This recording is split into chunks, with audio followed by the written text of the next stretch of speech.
Oyigida ngoma likaKhuzani ubeke wacaca ukuthi ukungaphumi kwe-albhamu kaMthandeni akusikho ukudlula kwenduna yakhe laphana wey'ngane zakwethu uMfokacela. Ngibingelele kuphi nakuphi la kufinyela khona le channel yethu ey'kunqa phambili umkhanya kude TV. Bafowethu inkulu indaba laphana wey'ngane zakwethu.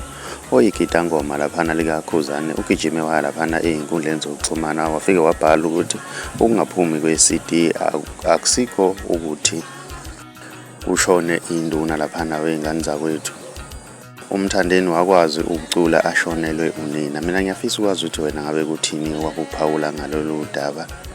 Kanti noWelile naye wabhala-ke naye laphana ey'nkundleni zokuxhumana washo ukuthi ingoma beyivele ingekho. Mina ngiyafisa ukwazi ukuthi wena ngabe kuthini wakuphawula ngalolu daba. Ake sidibane laphana kwi-comment section ngizwe ukuthi kuthini wakuphawula. Mawumusha ngiyacela ukuthi wenze okulungile ucinze subscribe uze nebhell ukuze uzothola ama-notification njalo masipost.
Mfazo